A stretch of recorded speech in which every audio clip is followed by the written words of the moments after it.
Bueno, ya nos queda un mes para el parcial, así que tenemos que seguir avanzando. Quiero saber si han podido comenzar a leer de los libros. ¿Cómo les está yendo con la lectura? Bien, Bastante no bien, son profe. demasiado complejos. Y Bien, ayudan. profe. Ya casi termino el Bien. capítulo 12 de Stalins. Ah, A muy mí el bien. Stalinx me cuesta entenderlo un poquito, pero de a poquito lo voy leyendo y después de mi tiempo a razonarlo lo Ujú. entiendo. La Bien, cosa es cómo acá voy a me hacer para dice acordarme de todo eso. son alumnos responsables, me dice Gabriel.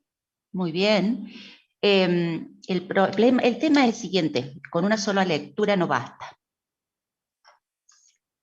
Tenemos que leer varias veces para poder entender cada concepto y que se vaya incorporando. Bueno, entonces, a veces por falta de tiempo, ustedes hacen una sola lectura y resúmenes, y bueno, y es el concepto que quede o como quede. Bueno, y ese es el gran problema, ¿sí? Tenemos que leer varias veces para poder entender, porque bueno, algunos temas son muy abstractos, más allá de que podamos ver algo en los sistemas, más que todo en Linux, pero bueno, sí, terminan siendo abstractos, y bueno, cuesta un poquito, por ahí decía que estaba un poquito pesado, exacto, de entender, porque sí, es mucha teoría, es mucha teoría, por eso les pedimos siempre empezar con tiempo, justamente, primero porque es bastante para leer, y segundo porque no basta con una sola lectura, ese es el gran problema.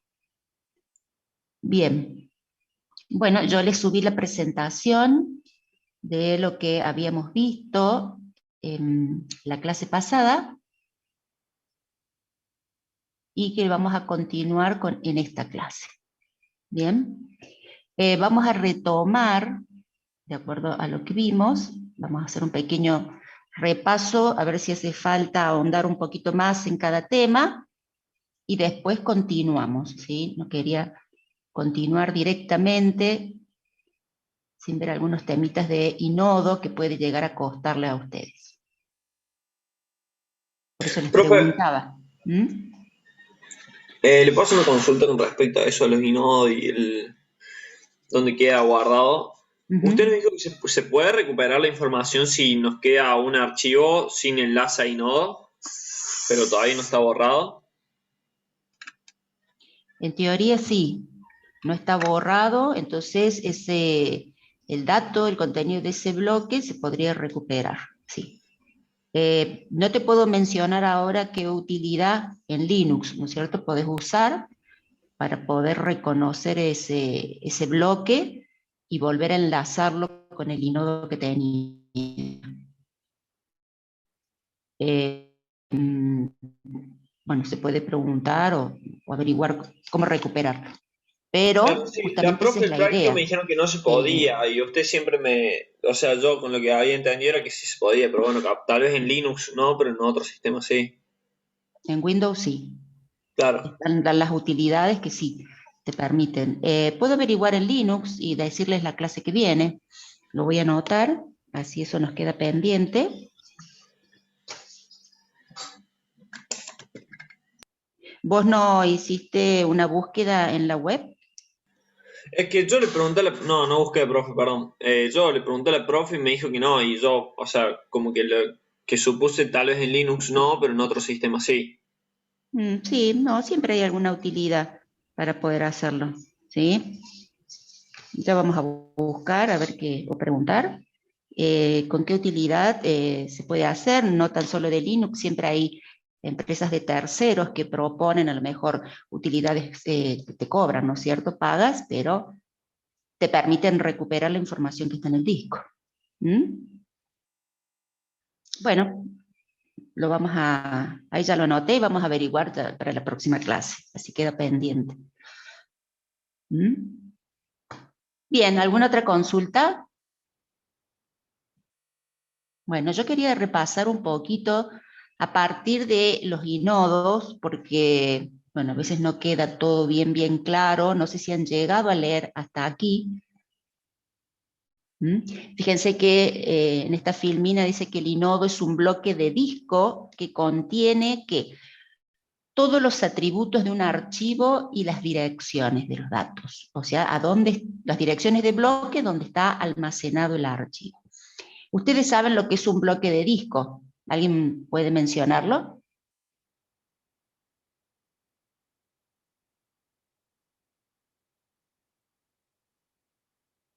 Era la unidad lógica del almacenamiento en el disco, que ocupaba una pista, ¿era? Una unidad lógica de almacenamiento, está bien.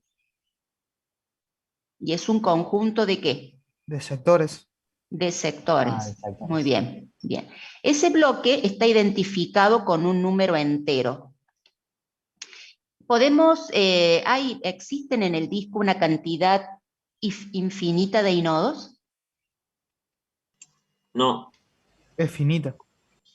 Bien, es finita, ¿sí? Va a depender de cuántos bloques índices puede configurar el sistema de archivos, ¿sí? Yo les había mostrado una filmina en donde cuando nosotros instalábamos un sistema de archivo, por ejemplo el X4 en Linux, les decía cuántos bloques índices había podido reservar, ¿sí? Y estos bloques índices se puede asociar, no directamente, pero sí con un número cercano a la cantidad de archivos que podemos tener en el disco. La información que almacenamos en el inodo es todo lo que es la parte administrativa del archivo, ¿no es cierto? ¿En cuanto a qué?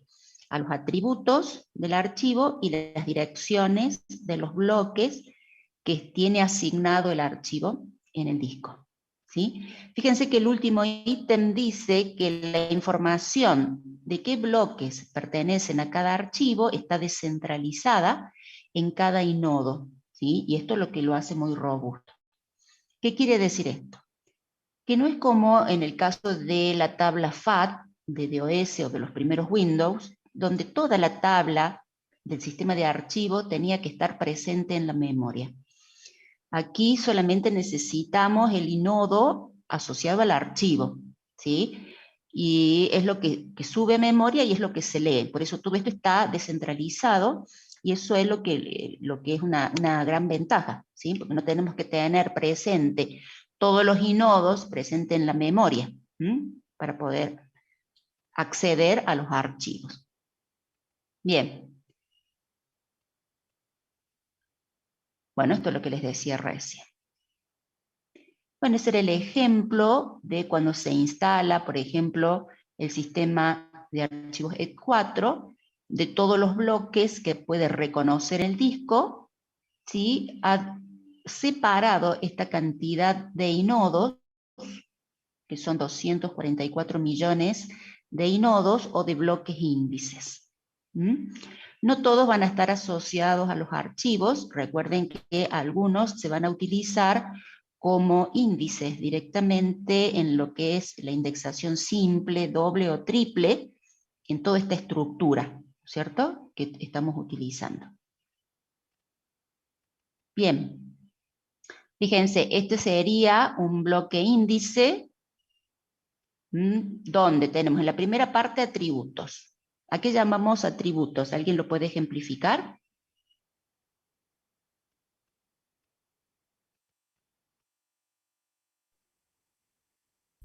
Son las características que El tamaño del archivo. Permiso. Los permisos. Permisos, tamaño de archivo. ¿Qué más? El creador del archivo. Fecha de creación. Bien. Última modificación. Exacto. Y los últimos accesos también, etcétera. Perfecto. Bien. Y después registra, ¿sí?, las direcciones de los 10 primeros bloques asignados al archivo. Estos son bloques. Como ahora estamos trabajando con sistemas operativos de 64K, ¿no es cierto?, es lo que se está estandarizando ahora. Cada una de estas direcciones que identifican a los bloques de disco es de 64K. ¿Sí? Por más que para representar a lo mejor el bloque 11 no necesitamos 64 bytes. Por más que, por ejemplo, para identificar al bloque 11 o al bloque 12 no necesitamos 64 bits, me equivoqué al principio, bueno, es lo que se está utilizando, ¿sí? Entonces, cuando decimos sistemas operativos de 64 o de 32, ¿sí?, son bits de 64 bits, que son los que va a utilizar para identificar, por ejemplo, a los bloques de disco. Sistema operativo de 32 bits utiliza 32 bits para identificar a los bloques de disco, ¿sí? No sé si se entiende. Cada bloque de disco tendrá un número que lo identifica, que será de 64 bits, ¿sí?, en el caso de que sea un Ubuntu 64. Lo mismo para los inodos, ¿sí?, son bloques de disco. Luego, fíjense, estos apuntan a bloques de datos asignados al archivo. Si Perdón, el profe. archivo, sí. Entonces, lo que se refiere cuando una arquitectura de una computadora es de 64 bits, un sistema operativo de 64 bits, significa que cada bloque físico de datos es de 64 bits. No. El bloque puede ser de 1K, puede ser de 4K, como estamos manejando ahora.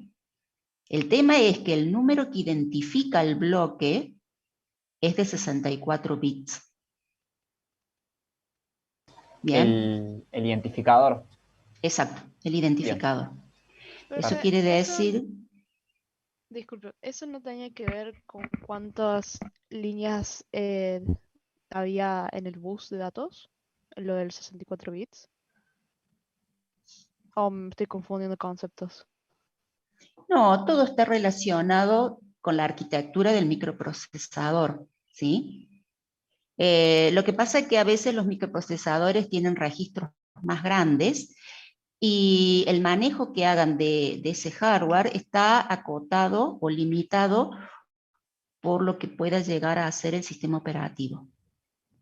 ¿Se entiende? Es decir, que el sistema operativo puede manejar, en el caso de las direcciones, ¿sí?, direcciones de 64 bits y el registro de direcciones aún mayor, bueno, no lo va a poder aprovechar. En cuanto a los datos, es el tamaño de palabra, ¿sí? El tamaño de palabra que maneja el microprocesador, que es el ancho del registro de datos que está manejando, que puede ser de 64, de 128 o de 256, ¿sí? Esa es otra cosa. Ese es el tamaño de palabra. Bien, gracias. Bien. Profe, Sí. ¿el número de identificador del bloque puede llegar a ser 64 bits o sí va a ser de 64 bits? ¿O puede tener menos? No. Si el sistema operativo es de 64 bits, es lo que va a manejar, ¿sí? Ahora, si vos tenés un disco, no sé, no existe, ¿no? Pero de 20 gigas, ¿sí? De 20 gigas, 1 giga es 2 a la 20, ¿o no? ¿Qué quiere decir esto? Que con 20 bits vos podrías identificar 1024K. ¿Sí? Con 20 bits podrías identificar 1024K diferentes. Con 20 gigas tendrías que tener un poquito más de bits, no sé si llega a 30. Entonces, tenés un sistema operativo muy robusto de 64 bits con un disco muy pequeño, o sea, te sobran direcciones, pero no quiere decir que no pueda manejarlo. Sobran espacios en la tabla cuando vimos en un Windows, estoy hablando, cuando vimos la tabla maestra de archivos, van a sobrar espacios. En el caso de los inodos, bueno, van a sobrar inodos. No vas a poder utilizar toda la capacidad que tiene el sistema operativo para direccionar, nada más que eso. Pero sí vas a poder trabajar con ese disco. No sé si se entiende. Sí, profe. Bien. Es como, no sé cómo, a ver, con un ejemplo de la vida real, si nosotros tuviésemos un pequeño pueblo con 1000 personas y estamos utilizando un número de DNI que tiene 10 dígitos, para identificar 1000 personas necesito solamente 4 dígitos. Pero si el DNI tiene 10 dígitos, me están sobrando 6 dígitos. Y bueno, los voy a utilizar en un futuro a medida que vaya creciendo la población. Esos 10 dígitos es lo mismo cuando dicen ustedes sistema operativo de 64 bits o sistema operativo de 64 dígitos. Bueno, sería así. ¿Sí? Entonces, profe, puede Sí. no usar los 10 dígitos para ahorrar, porque todavía no necesita, digamos. Exacto. Sí, es así. Todo va a depender de el tamaño de disco, ¿cierto? Que ustedes tengan. Si lo van a poder utilizar o no a todo para identificar los bloques o para identificar ya sea en Windows los clústeres o los bloques en Linux. ¿Sí? A eso hace referencia. Y todo está relacionado también con la cantidad de archivos y tamaños de archivos que pueda manejar cada sistema de archivos de cada sistema operativo. Bien, ya vamos a ver algunos ejemplos para que quede más claro. Bueno, este bloque de disco, vamos a suponer que este sistema operativo está manejando bloques de disco de 1K. Este inodo va a tener 1K, ¿sí? Para almacenar toda esta información. Si al almacenar estos 10 números de bloques de datos no es suficiente, porque el archivo va creciendo y necesita que le asignen más bloques, bueno, puede usar un puntero, no a un bloque de datos, sino a un bloque que solamente guarda nodos I, ¿sí? Bloques de datos. Bien, fíjense aquí, puede almacenar un conjunto de punteros a bloques de datos. Si no fuera suficiente, lo que hace es utilizar un bloque que lo llamamos doblemente indirecto. ¿Qué quiere decir esto? Que apunta a un bloque que va a almacenar punteros a otros bloques índices, y estos recién en el segundo nivel, recién van a apuntar a bloques de datos. Profe, ¿nosotros cuántos bloques tendríamos? Mira, en el ejemplo que yo les mostré, acá, acá te dice, por ejemplo, fíjate, si no veo mal, tiene 976 millones de bloques de 4K, de los cuales utiliza 200 millones en bloques índice, en lo que está recuadrado con rojo. Claro, sí. Y los Claro, otros son bloques de datos. Bien. Claro, o sea, literalmente datos, la almacenación. Contenido del archivo. Exacto. Claro, contenido del archivo. Eso. O sea, ahí nosotros podríamos calcular la capacidad total del file system. Y acá vos tenés un disco pequeño porque son pruebas, ¿sí? Son discos a lo mejor de 10 GB. Claro. ¿Cómo se calcularía? Más. 4K por 970. Exacto. Eso tendrías ahí la capacidad del disco. No lo está mostrando a la imagen, a la capacidad del disco. En KB sería la... Te está mostrando en K, claro, y después vos los pasas a giga. Claro, pero yo digo, si o multiplicamos tera. 4K por 900 y número ese que está ahí, Se va a nos dar la da en capacidad K, del disco. pero en K. En K, por supuesto. Y después tendrás que empezar a pasarlo a, fíjate, mega, giga, teras. Claro. Profe, una pregunta. Sí. Todos estos índices, por ejemplo, agarramos un índice. Ese índice apunta a un bloque de datos, o sea, varios datos agrupados en un solo bloque. A ver de nuevo, ¿cómo es la pregunta? No entendí. Que un inodo apunta hacia un bloque que dentro de ese bloque hay varios datos, no solo uno.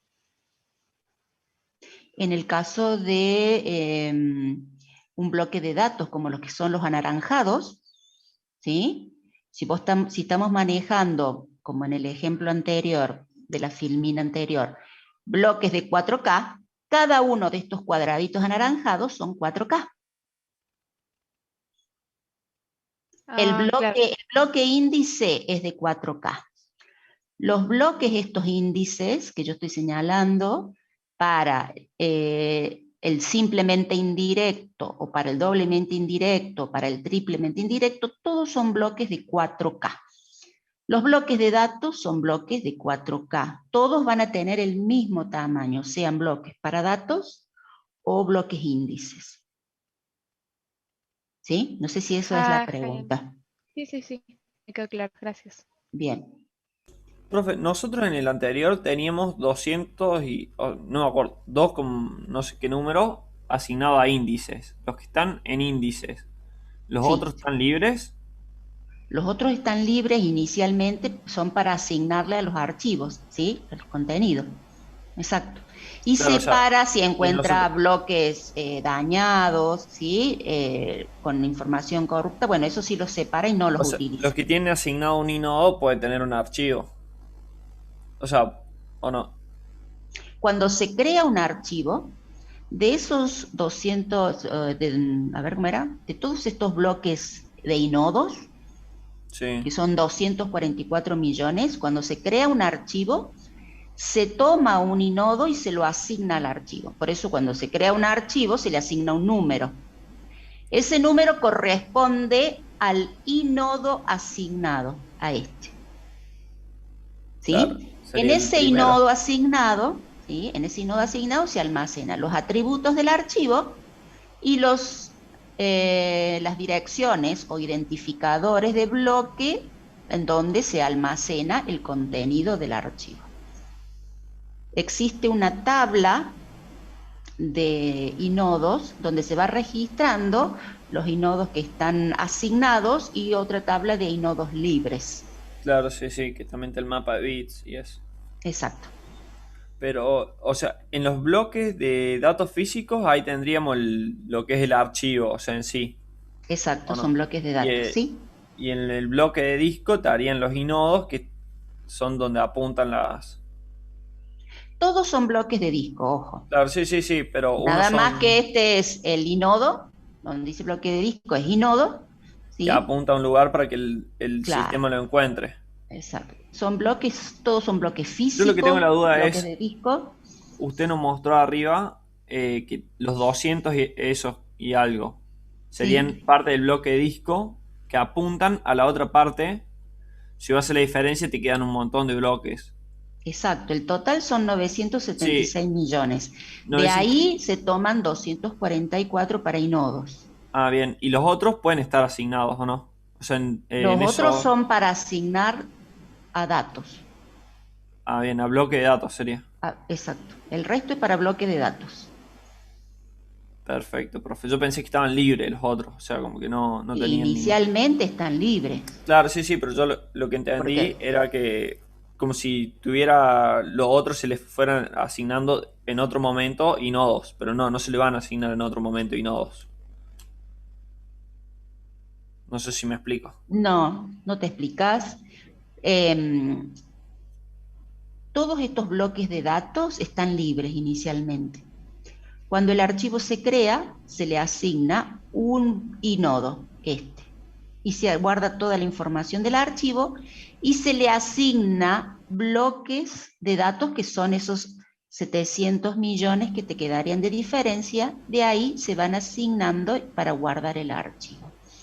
Si el archivo crece, se le asigna un inodo más, porque estos son inodos, son bloques índices, donde ya no se va a guardar los atributos, sino que se va a guardar directamente direcciones, en el caso del bloque simplemente indirecto, se van a guardar direcciones a bloques de datos físicos asignados al archivo. Los bloques de disco también serían un bloque físico, ¿no? Exacto, todo es bloque físico. Ah, bien. Perfecto. Nada más que algunos se utilizan como bloques índices y otros se utilizan como bloques de datos. Depende, por supuesto, de la asignación que se vaya haciendo. Perfecto. Gracias, Bien. Profe, una pregunta. Ujú.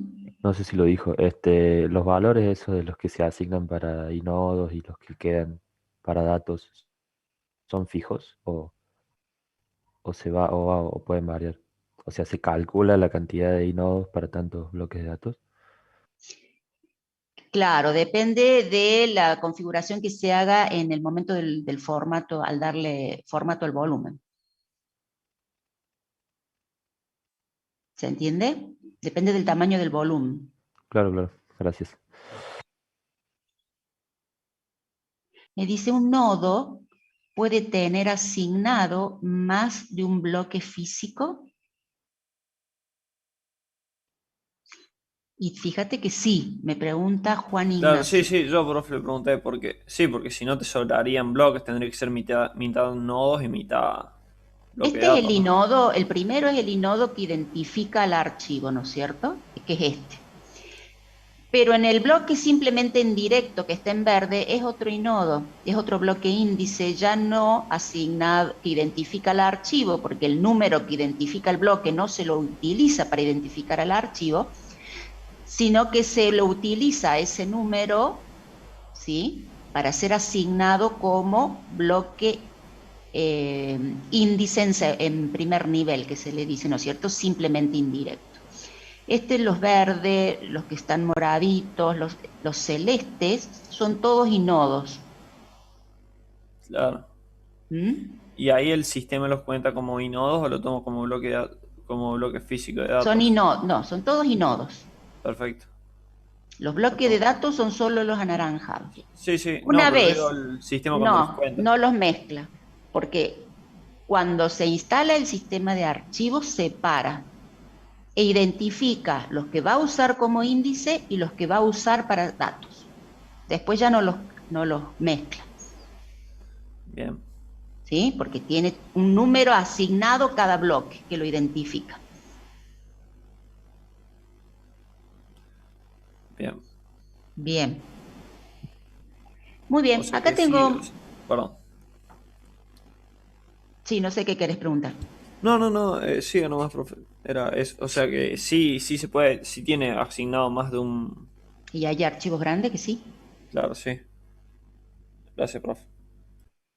Bien, entonces, acá tenemos un ejemplo que lo habíamos visto, no sé si había quedado claro la clase pasada.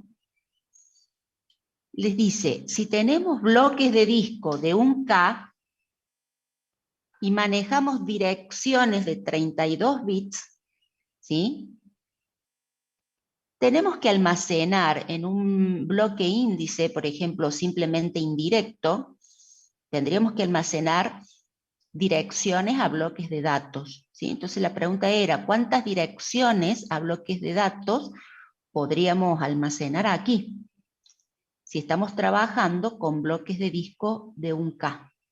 Bueno, y ahí está, no sé si ustedes lo habían entendido, fíjense, si tenemos que almacenar direcciones de bloques de 32 bits, 32 bits son 4 bytes.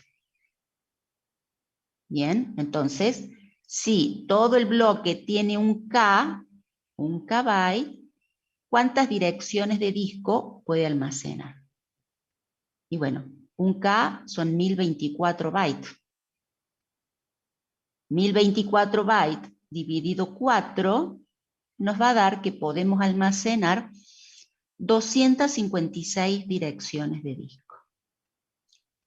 ¿Sí? Entonces, si este bloque índice es utilizado para almacenar direcciones de bloques de datos, que sería un bloque simplemente indirecto, podría almacenar 256 direcciones de bloques de datos.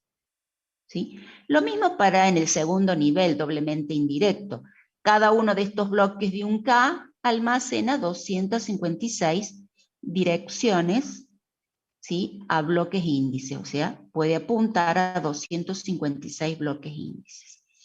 Cada uno de estos bloques índices apuntaría a 256 bloques de datos. No sé si se entiende eso.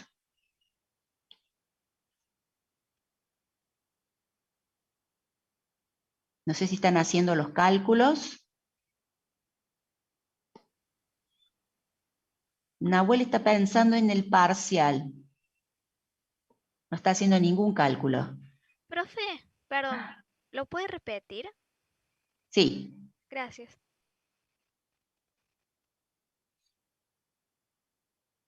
Acá tengo otro ejemplo, ¿sí? Pero bueno, vamos a analizar de nuevo el primero.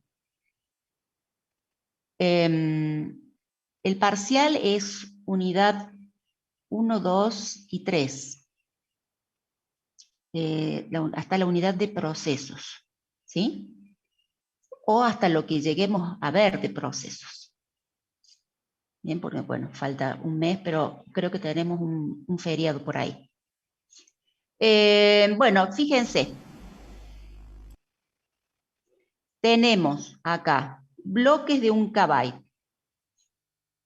y direcciones de disco de 32 bits. Si esto podremos decir, bueno, estamos trabajando con un sistema operativo de 32 bits.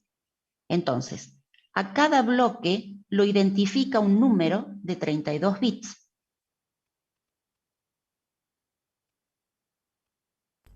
¿Estamos? A cada bloque lo identifica un número de 32 bits. Sí. Bien. Entonces podríamos tener un volumen con una capacidad de 2 a la 32 bloques. Ya hablo de volumen, puedo decir una partición o un disco. Este sistema operativo estaría manejando un disco o volumen de 2 a la 32 bloques. O sea, siempre es al cuadrado de los bits.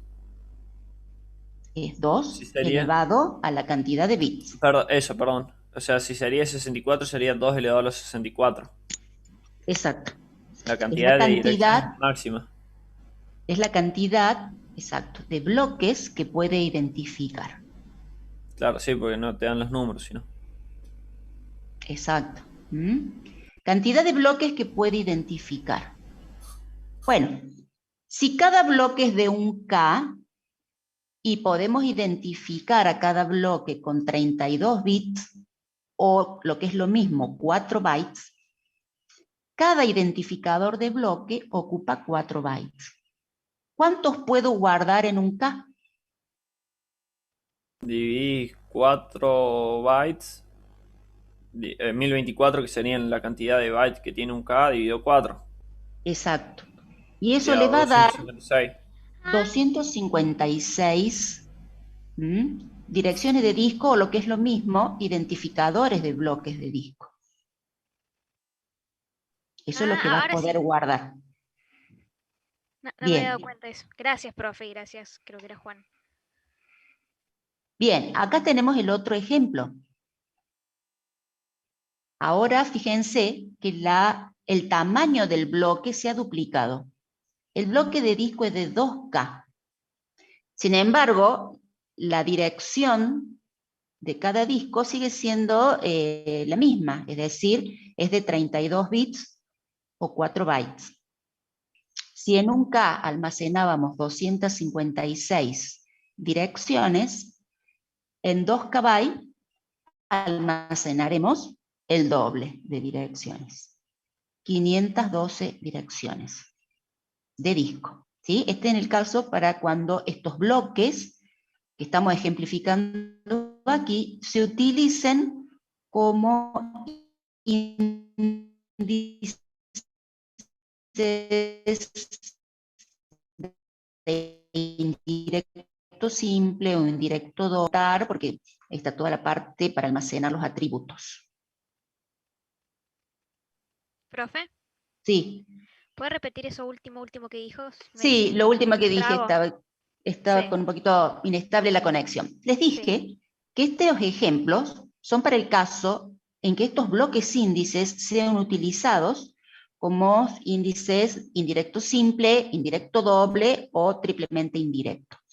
Si este bloque índice es utilizado como el principal asignado al archivo, el primero vamos a decir, bueno, estos valores cambian porque hay que restarle todo el espacio que utiliza para almacenar los atributos. ¿Sí? Que eso sería el primero. Entonces ya, pero la cantidad de información que guarda es la misma, ¿sí? Es de 1K, 2K, bueno, todos los bloques son iguales una vez que están definidos o configurados, ¿sí? Una vez que se instala el sistema de archivo. Bien. ¿Preguntas hasta aquí? Si no, seguimos. Creo que está todo claro, profe.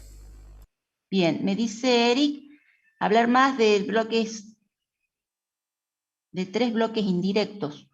O sea, este es el tercer nivel, ¿sí? Este es un puntero o número de 4 bytes que apunta a una tabla, que va a tener números de 4 bytes también, y depende si fuera esto de un solo K, va a almacenar 256 números o identificadores de índices. Es decir, se va a poder acceder a 256 índices. ¿El primer bloque en los atributos, profe? ¿En todos? ¿En los bloques disco y en los bloques físicos? El primer bloque índice que se le asigna al archivo, que es el que lo identifica, almacena los atributos. Claro, o sea, en un bloque disco, el bloque simple, directo sería, almacena el atributo del bloque, ponele en la dirección 10. No, el bloque simple es el verde, ahí te estás confundiendo. Ah, no perdón. lo llames. Vos directamente tenés que decir, el inodo asignado Claro, sí. al archivo es el primero, es el que almacena los atributos. Los otros son bloques índices, nada más, que no identifican al archivo, simplemente Claro. forman parte Sería como si para fueran poder... datos, pero son datos que apuntan a la cabeza de los otros bloques físicos de datos. Sí, algo así. Y esos no son inodos, son punteros, son otra cosa. Estos bloques son inodos. Ah, ¿son inodos también? Todos son bloques índices, sí. Bien, bien. ¿Y en los atributos que había, profe? En los atributos habíamos dicho que registrábamos todas las características del archivo, como dueño, permisos, tamaño, fecha de creación, de último acceso, ¿sí? De última lectura, modificación, etc. ¿Estaría el inodo también ahí en los atributos? El inodo es el que lo contiene. El que lo contiene, ¿qué sería? Y el bloque índice no está registrado en los atributos del inodo. Ah, no hay un atributo, No. o sea, perfecto. Ahora El inodo, el número de inodo identifica el bloque. Claro, sí, el bloque completo. ¿Dónde lo consigo yo al inodo? En el directorio. En otro bloque. No, en el directorio. En el directorio tienen ustedes registrado el nombre simbólico del archivo y el inodo. Claro, sí. En el directorio. Sí. Ahí, ¿Terminó? No quiero interrumpirlo.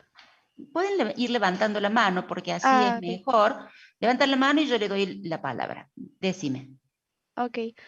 ¿Podría ir a la diapositiva siguiente? Tenía una pequeña pregunta. Cada renglón de este bloque de disco tiene un espacio de 4 bytes. Dentro de esos 4 bytes está el inodo de un archivo, ¿no? Es como lo del DNI. Sí, es un número que identifica al bloque de Al, datos. al bloque de datos, bien. O sea, que en cada renglón hay un inodo diferente.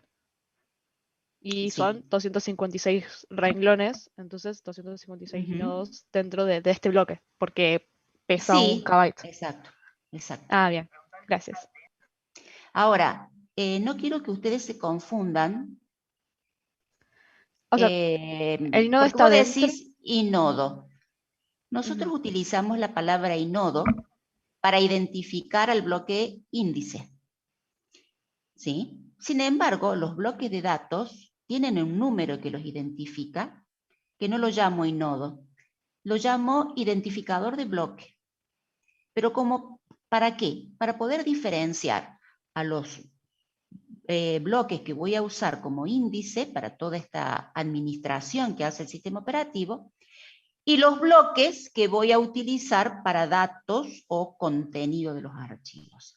Cada renglón va a almacenar un identificador de bloque, un número de 32 bits que identifica el bloque, sea este un bloque de datos o un bloque índice. Todos los bloques tienen un identificador, que es un número de 32 bits o 4 bytes. ¿Sí? No sé si se entendió la aclaración. Sí, se entiende. Bien, ¿alguna otra consulta?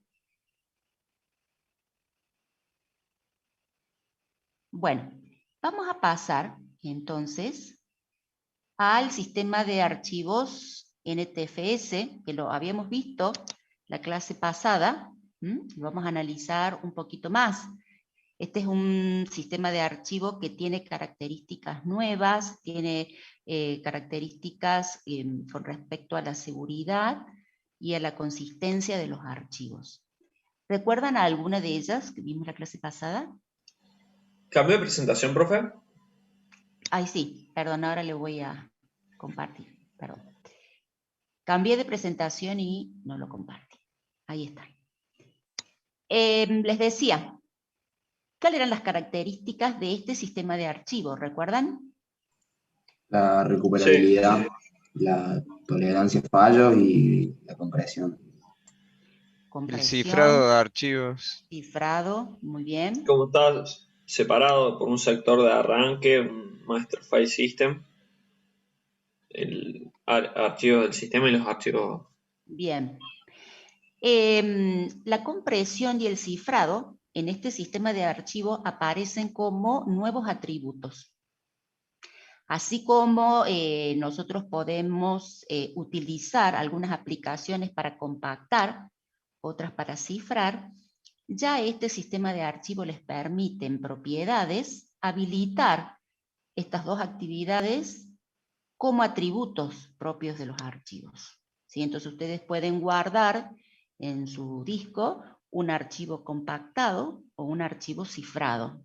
Por supuesto, tienen que ser de información sensible porque esto lo que hace es permitir primero el tema de la compactación, ahorrar espacio en el disco, en la medida que lo pueda compactar, otras veces no lo puede hacer, y agrega seguridad si el archivo está cifrado. ¿Sí? En el caso si ustedes quieren evitar el robo de archivos o el robo de información, etc. Pero bueno, cuando ustedes lo quieren acceder, eso tienen que tener en cuenta que es más lento para que ustedes lo puedan leer, porque bueno, tiene que descompactar o descifrar, se tiene que hacer la operación inversa. Pero bueno, esa es la novedad. Aparecen estas dos actividades como atributos de los archivos. ¿Sí? Bueno, fíjense aquí en esta tabla que tenemos, les dice que este sistema de archivo que es de nueva tecnología, puede manejar volúmenes de 2 a la 60, ¿sí? Un tamaño de 2 a la 60, 16 exabits o exabytes, perdón. Y ese es un tamaño teórico, ¿sí? De lo que puede manejar. ¿Sí? Son sistemas operativos de 64 bits y es el tamaño teórico de volumen o de disco que puede estar manejando. Claro, porque no existe una computadora con tanta capacidad, ¿no? Y existen grandes servidores, etc. Sí, eso sí.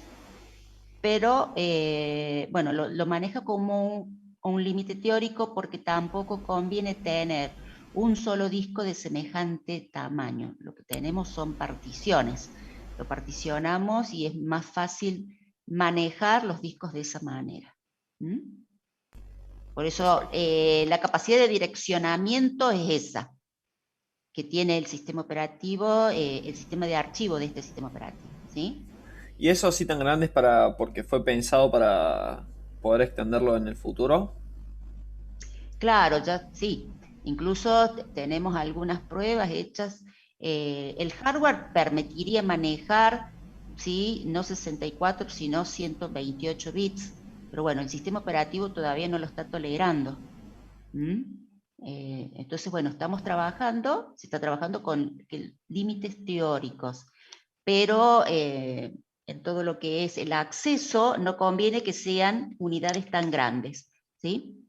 Sí lo pueden utilizar los grandes servidores o los grandes clústeres, que muchos de ellos son máquinas virtuales, que se están utilizando, o que utilizan, como yo les decía en la clase pasada, las grandes empresas, que utilizan, por ejemplo, transmisiones en vivo. Esos son archivos muy grandes, ¿sí? Y bueno, de ahí se estaría necesitando, sí, tamaños de discos mayores. No sé si llegarían a los 16 exabytes, no te puedo decir, pero sí que estamos en más de los tera, ¿sí? Más de los 16 tera, como te están indicando aquí en los siguientes datos. ¿Sí? ¿Cuánto tiene un disco de un servidor? Específicamente no lo sé. Bien. El tamaño máximo de archivo en la implementación, fíjense, es de 16 terabytes, 2 a la 40, tamaño máximo de archivo para poder almacenar. Pero te digo, estos tamaños son inimaginables, salvo que sea, como te decía, imágenes satelitales, por ejemplo, imágenes de transmisiones de un streaming, de un espectáculo o de no sé, de fútbol. Bueno, podríamos estar acercándonos a estos valores. Profe. Sí. ¿Por qué se le escribe tebibyte? ¿No será terabyte? Bueno, ha habido un cambio de nomenclatura. Es lo mismo. Exabyte o terabyte, ¿sí? Pero ¿qué pasó? Lo que nosotros conocíamos como el kbyte, por ejemplo, lo han dejado para unidades enteras. Por ejemplo, 1000. 1000 es 1000 kbytes. Si nosotros decimos 1 kbyte, perdón, es 1000 bytes. Los 1024 se les dice kibibyte. Bueno, es un cambio de nomenclatura que han decidido hacer y ustedes ya en Ubuntu lo van a ver. Cuando informan algunos comandos, les dice mi byte. En vez de decirle 1 megabyte, les pone mi byte. Esos son 1024K. Si ponen megabyte, son 1000K. Números enteros. No sé, Juan, ¿cuándo se hizo el cambio? Hace unos años, pero no mucho. Entonces, porque nosotros en ACO el año pasado lo vimos como kbyte a 1024. Claro, sí, es lo que se estaba usando. Y los 1000K no lo usábamos. ¿Sí? Claro, no lo usamos. Pero entonces cuando usted dice unidades de disco enteras, si se refiere a 1000, yo nunca entendía por qué siempre decía enteros y claro, ponía hay una fácil. diferencia. Terabyte son 1000, TB-byte 1024. ¿Sí? No todos lo aclaran en la filmina que yo les subí en esta presentación, no se hace la diferencia, sino que se los considera directamente 1024 porque es la potencia de 2. ¿Sí? Una vez que ustedes hayan asimilado eso, bueno, van a poder más fácilmente asimilar el cambio. ¿Para qué se usan los 1020, los enteros, digo? En informática no.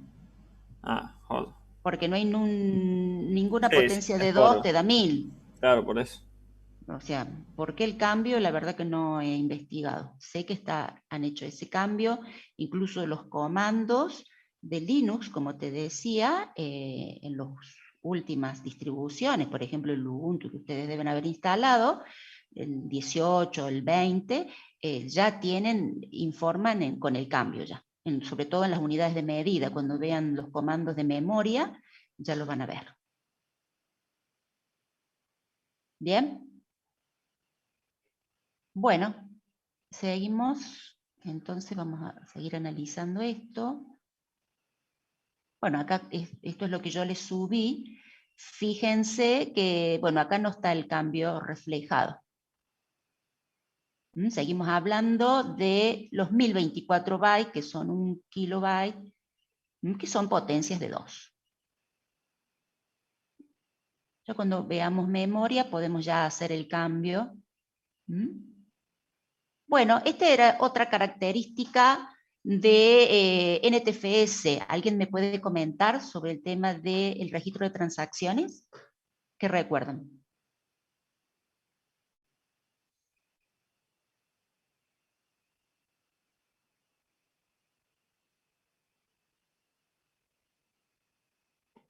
¿En qué consistía la recuperabilidad?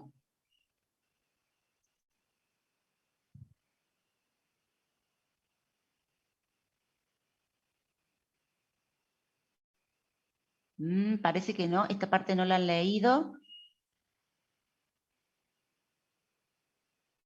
Bien, esta es otra característica de NTFS que utiliza una bitácora o journaling. También la implementa Linux a su journaling. ¿Y en qué consiste? ¿Sí? Consiste como que es una forma de mantener la consistencia de los datos. ¿Sí? Lo que hace es registrar la transacción, es decir, si se va a actualizar, por ejemplo, un registro en una base de datos, primero lo que hace es registrar cuál va a ser el cambio en los registros del sistema operativo, ¿no es cierto?, qué registro de la base de datos se va a actualizar, cuál es el dato, ¿sí? El nuevo dato a agregar, etc. Y después hace la transacción, es decir, que después actualiza realmente la base de datos. Si la actualización se hizo con éxito, ese registro en la bitácora se borra, ¿sí? Si ha habido algún corte o algún inconveniente, mantiene un registro de transacciones pendientes. Si las puede resolver, si las puede llevar a cabo, bueno, sí, lo hace.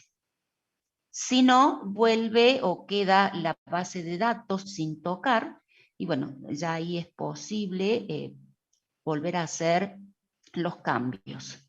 Y si no, puede quedar registrado como transacciones pendientes. Nosotros tenemos un ejemplo muy simple, cuando ustedes están trabajando en Word, a veces cuando se les corta o se apaga la máquina por alguna razón y ustedes vuelven a encenderla, les aparece en un costado que ha habido modificaciones no guardadas, si las quieren recuperar, o como un estado del archivo anterior que no ha sido almacenado, ¿sí? Y eso es como una transacción pendiente.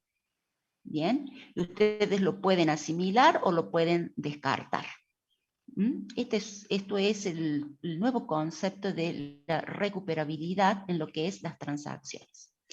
Y estaba el concepto de transacción atómica, ¿sí? Que lo implementa de esta manera, como estamos diciendo, ¿Sí? ¿Por qué? Porque lo registra en la bitácora primero a la operación que se va a realizar y después la lleva a cabo.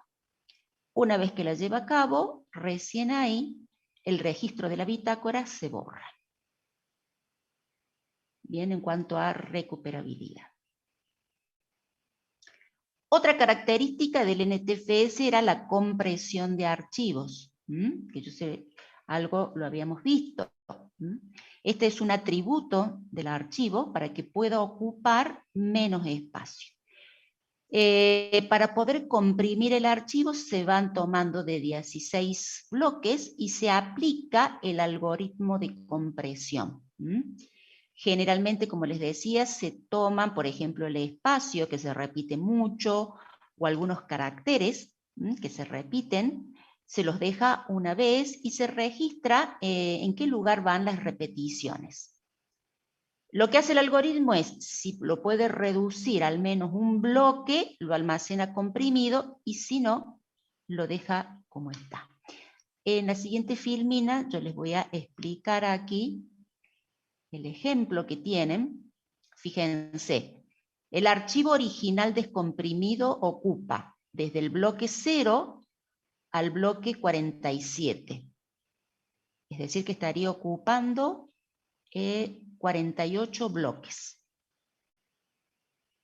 Esto es lógico, porque me muestra todos los bloques contiguos.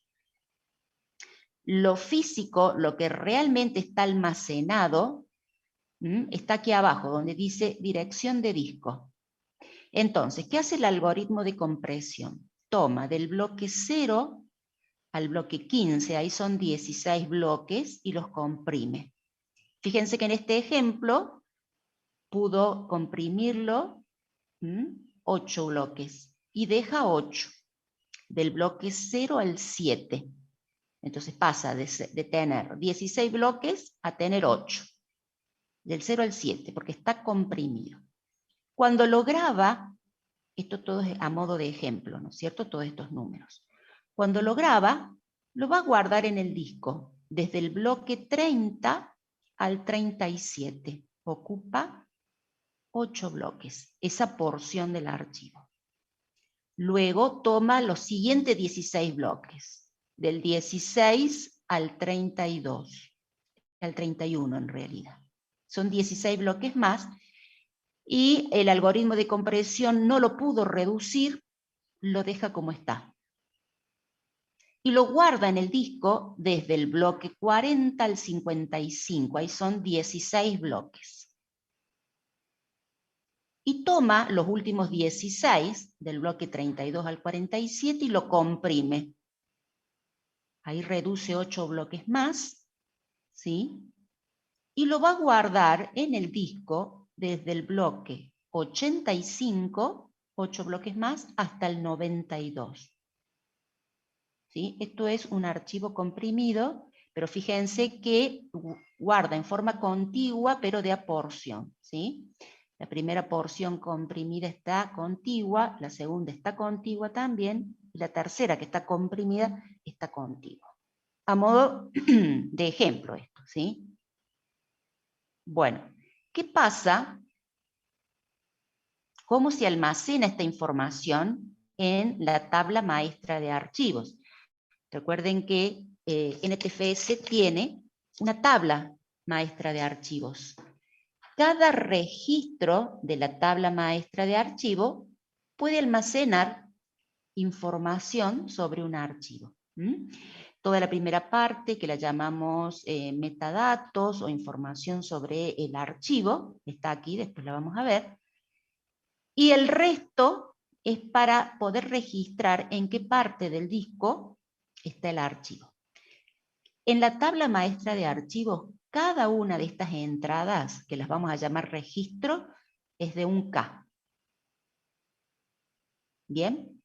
Entonces, en el encabezado, fíjense que dice que el archivo ocupa, en forma lógica, 48 bloques. Del 0 al 48. No es del 0 al 48, perdón. Ocupa 48 bloques. Por eso lo habíamos indicado anteriormente anteriormente, del 0 al 47 serían los 48 bloques. Esto en forma general. Y después empieza a registrar en dónde lo guardó realmente. Al primer tramo, que está comprimido, lo guardó desde el bloque 30, como habíamos visto anteriormente, desde el bloque 30, a partir de ahí 8 bloques contiguos. Ese 8 indica eso, hasta el 37. Después indica que si lo vamos a descomprimir, vamos a necesitar 8 bloques más. Eso es lo que está indicando el siguiente registro.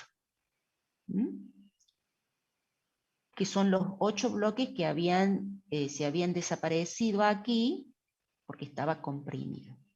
Fíjense que de a pares, acá tenemos una llave, cada uno de estos datos de a pares es lo que vamos a llamar nosotros conjunto. ¿Bien?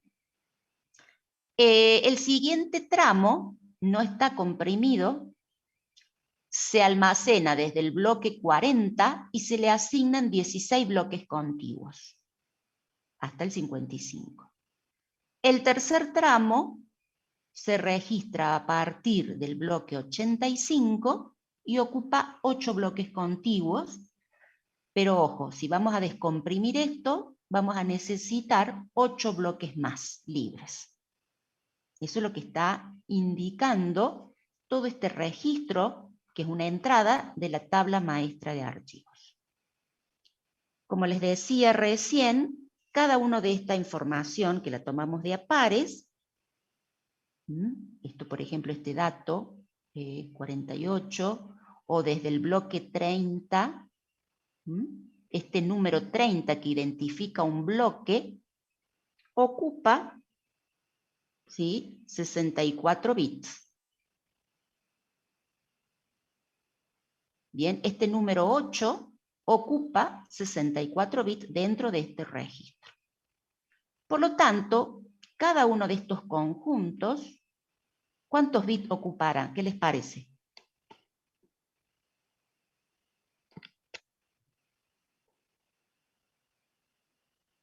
¿Quién hace la cuenta?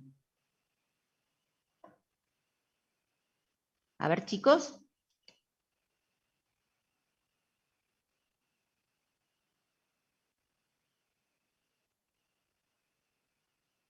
Me parece que no están atentos o no están entendiendo.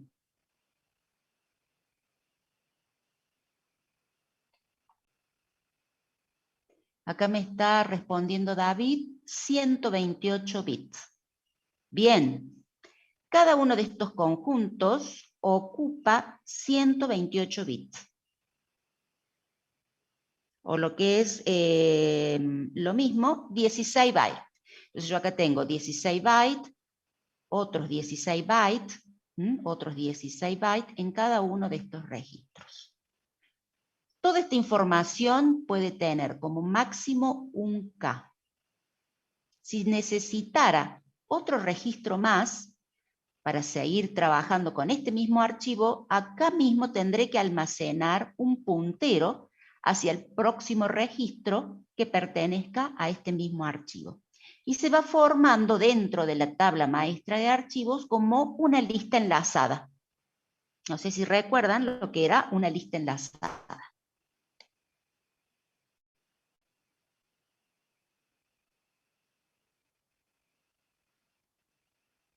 Donde teníamos cada bloque tenía un puntero al bloque siguiente, en el caso de asignarle bloques de disco a los archivos. Eso es lo que llamábamos lista enlazada. ¿Bien? Bueno. Vamos a ver, me parece que están medio dormidos o cansados. Bien, seguimos con las características del NTFS. Sí, ya a esta hora estamos cansados. Por eso ya lo habíamos visto a esto, lo repasamos y lo vemos un poquito más profundo para que puedan ir entendiendo cuando lean. Es complejo y sofisticado, se utiliza en las últimas versiones de Windows. Utiliza direcciones de disco de 64 bits, como habíamos estado hablando anteriormente. Los nombres de los archivos pueden ser de hasta 255 caracteres, es bastante largo, pero no conviene utilizar nombres tan largos, ¿sí? Nombres lógicos. Pero bueno, soporta hasta 255 caracteres e incluso ustedes pueden utilizar espacios en los nombres de los archivos. Las rutas completas para llegar a un determinado directorio o archivo puede tener hasta 32.767 caracteres. ¿Cómo puede ser esto? En el caso en que ustedes sean muy adeptos a crear directorios de subdirectorios y subdirectorios dentro de ellos, pueden hacerse rutas realmente largas y de muchos caracteres que, bueno, que no conviene en el momento de poder manejarse con rutas absolutas, por ejemplo. O cuando tenemos Sería un árbol muy largo. Sería un árbol, sí, con muchos niveles. Y si ustedes tuvieran que utilizar este archivo en un sistema operativo menor o con DOS, por ejemplo, no podrían manejarlo. Exacto, sería un árbol de archivos con muchos niveles, muy largo. Y bueno, también es un sistema de archivos jerárquico, como lo habíamos visto en Linux, ¿sí? Con niveles, y utiliza como separador la barra invertida. Bien. Bueno, esta es las partes que tiene un volumen o partición, si nosotros vamos a instalar un sistema de archivos NTFS. En esta partición, la primera parte es lo que nosotros vamos a llamar registro de arranque de la partición. Ocupa los primeros 8K y lo que tiene es un puntero en donde va a ir a buscar el sistema operativo para comenzar a subirlo a memoria. El kernel se sube de aparte, se va llamando a sí mismo, ¿sí? Hasta que está todo lo que es la parte del kernel en memoria. Y también tiene un puntero a la tabla maestra de archivos. Vimos recién que la tabla maestra de archivos es un conjunto de registros. Entonces, esta tabla maestra de archivos es un archivo, ¿sí? Y contiene información sobre los archivos y sobre los atributos de los archivos, y cada registro está registrando cuáles son los bloques que ocupa el archivo, ¿sí? Esta tabla, cada registro de esta tabla maestra de archivos es como si fuera un inodo. Bien. Después está archivos del sistema, que contienen datos y operaciones que se puedan realizar sobre estos archivos, y contiene características del sistema de archivo, y también los mecanismos que le van a permitir administrar el espacio en ese volumen o en ese disco. Por ejemplo, los mapas de bits, ¿sí? Para registrar qué bloques están libres y qué bloques están ocupados. Y después tiene ya directamente donde están los bloques de datos.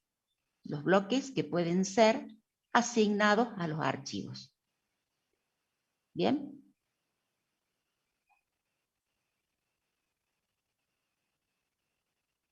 Un volumen es una secuencia lineal de bloques o clústeres. Esto viene a colación de un gráfico que les habíamos mostrado inicialmente. Secuencia lineal, dice, no sé si lo tengo acá o en el otro presentación, donde cuando nosotros particionábamos, ¿sí? Le vamos a definir al particionador desde qué cilindro inicial hasta el final ocupa un volumen, ¿sí? Entonces estos cilindros están secuenciales también, ¿sí? Entonces en una misma, todas las pistas o cilindros que forman parte de una partición no pueden estar diseminadas en el disco, ¿sí? Sino todo tiene que ser adyacentes. Por eso les va a quedar una secuencia lineal de bloques o clústeres. ¿Qué tamaños de bloques podemos usar? Bueno, desde 512 bytes, que es el tamaño de un sector, a 64 KB. ¿Qué es lo que estamos usando? 4 KB como estándar.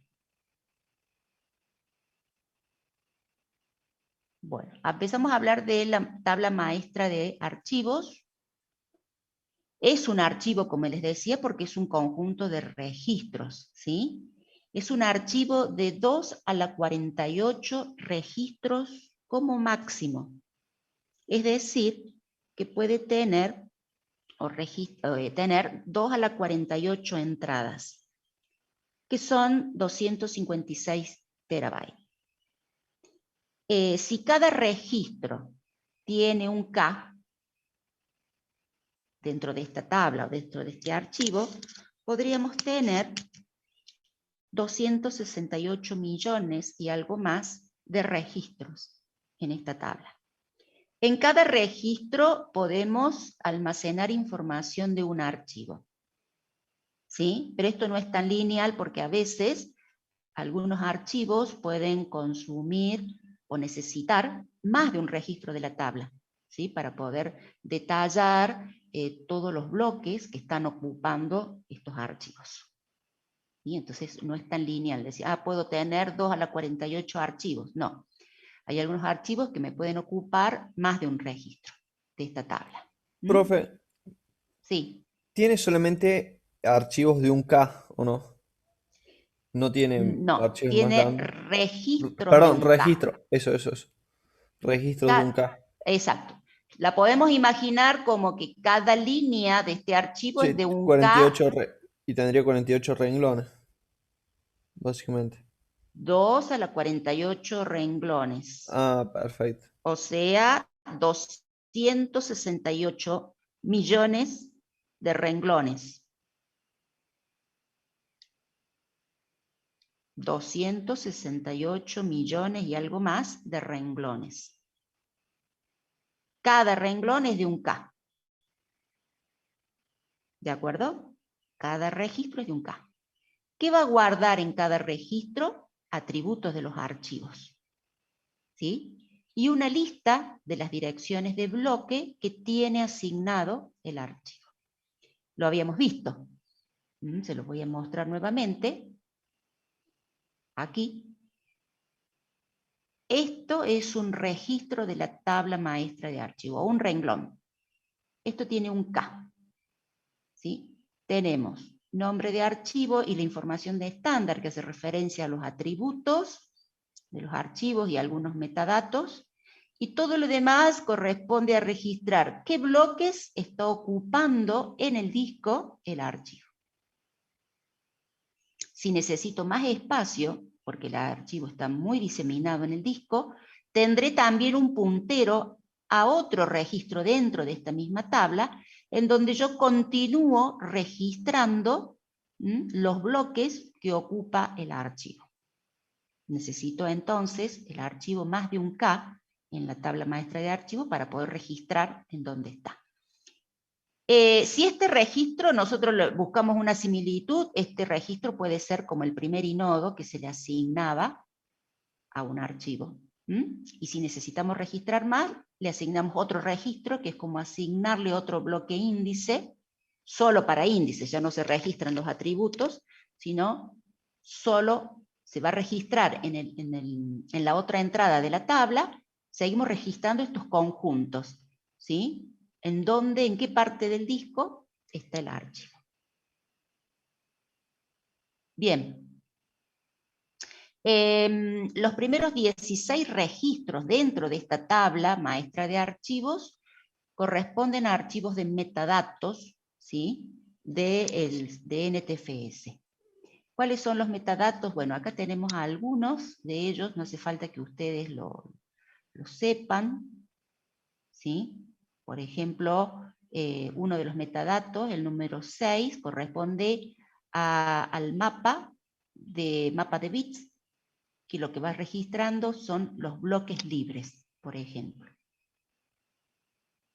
Bien, eso está en la primera parte de la tabla maestra de archivos. Bueno, antes de empezar a hablar de los tipos de archivos que pueden estar en NTFS, quiero saber si tienen alguna duda. Me gustaría llegar hasta acá porque no los veo muy concentrados. Profe, Sí. ¿hay forma que vuelva un segundito a la diapositiva 12? Sí, ahí está. Solo una cosita que quiero copiar. Esta está subida en el aula virtual. La presentación. Ahí está, profe. Ahí está, discúlpeme. Ahí lo copié. Bueno, la presentación ya la dejé en el aula virtual, así que lo pueden analizar, vayan leyendo, y bueno, la semana que viene vuelvo a preguntar si hay alguna duda.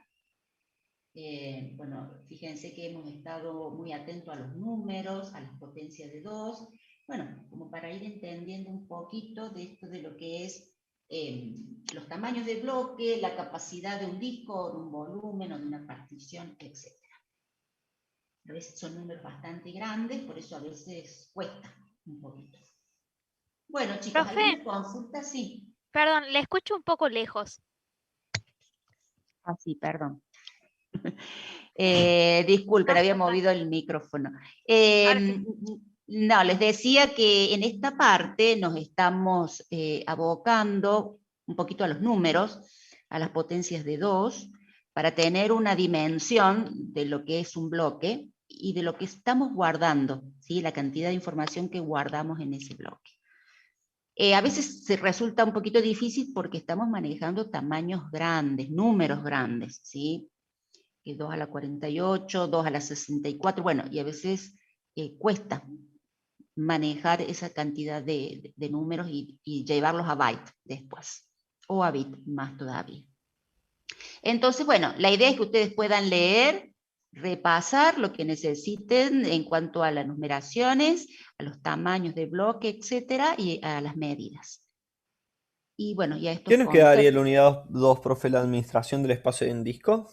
Administración de espacio en disco es lo último que vamos a ver del capítulo 2 y después comenzaríamos con procesos. Bien, ¿hasta dónde entraría en el parcial? ¿Hasta qué unidad? Más o menos. Hasta la 3. ¿Hasta la 3? Genial, Hasta profe. la 3. Eso es lo que está planificado. Pero como les repito, veremos, como creo que ¿Cómo vamos? cómo vamos. Si yo no sé si tenemos algún feriado o estoy confundida, que es viernes. No, creo que recuerdo es feriado bien. los lunes. Lunes y martes tocaba 24 y 25, ¿no era así?